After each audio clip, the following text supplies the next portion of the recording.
全国呢出现首例1楼不同意加装电梯啊，看看法院到底对这个事儿是怎么判的。就是1楼的这个业主呢，死活是不同意老楼这个老小区加装这个电梯嘛，而4、5楼的业主呢，则觉得呢我们年纪大了，上下楼不方便，然后呢，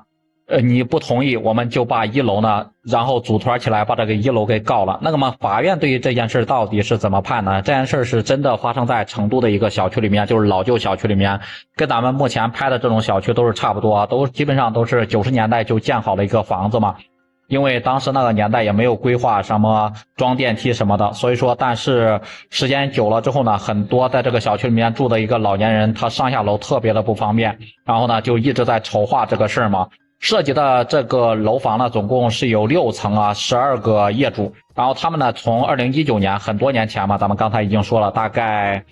7、8年前就开始筹划这个事情。装电梯的一系列程序也是合法合规正规的一个途径啊，也全部都审批下来了。终于呢，在2020年5月份呢，就开始进场施工嘛，该安装就安装嘛。但是没过几天呢，1楼的俩业主就开始不同意了，各种阻挠施工啊，然后阻挠那种施工队嘛，然后站在前面，然后不让施工队进行施工，不让装电梯啊，天天都是大吵大闹的，跟那个5、6楼的邻居呢也天天大吵大闹，然后扯皮不休啊。他们认为呢，加装这个电梯呢对他们一点好处都没有，而且呢还是侵犯他们的利益，像影响他们的一个风水，影响他们的一个采光，还影响他们房子的一个价格。本身呢，你像这种老房子没有加装电梯之前呢，像他们1楼的房子肯定是最贵的嘛，因为上下楼方便嘛，5、6楼肯定是最便宜的。结果呢，像你装完电梯之后呢，我肯定5、6楼的价格瞬间都提高了房子的价格，但是我们1楼很有可能就卖不出去了，因为采光也没有了，原有的一个优势都没有了。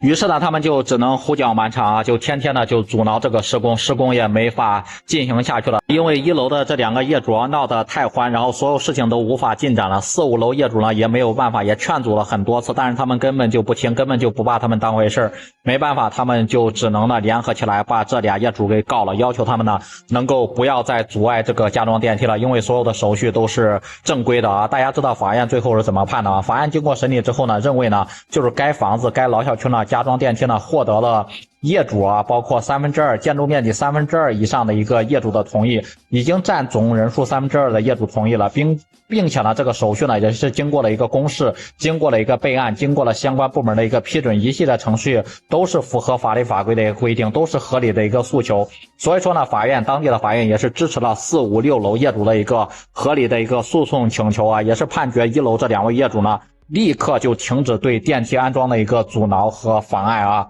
一审之后呢，这2个1楼的业主被告呢肯定是不服的，也提起了一个上诉。但是呢，2审的一个法院认为1审的一个法院呢这种认定，包括认定的一个理由并没有任何不当啊，也是驳回了一个上诉维持。最后呢，在这些4、5楼业主的共同努力下，这个小区呢最终也是装上了电梯，方便了很多在这边居住的像60、70岁、70、80岁的一个老年朋友啊。但是呢，1楼的2位业主啊，被告的2位业主呢，至今呢依然是心中愤愤不平，依然是充满了怨恨，认定呢就这是加装电梯了，侵犯了他们的一个权益。不知道大家对于这个判决都是怎么看的啊？您支持吗？您支持这种老房子加装电梯吗？您觉得是好事呢还是坏事呢？也欢迎在评论区里面留言讨论。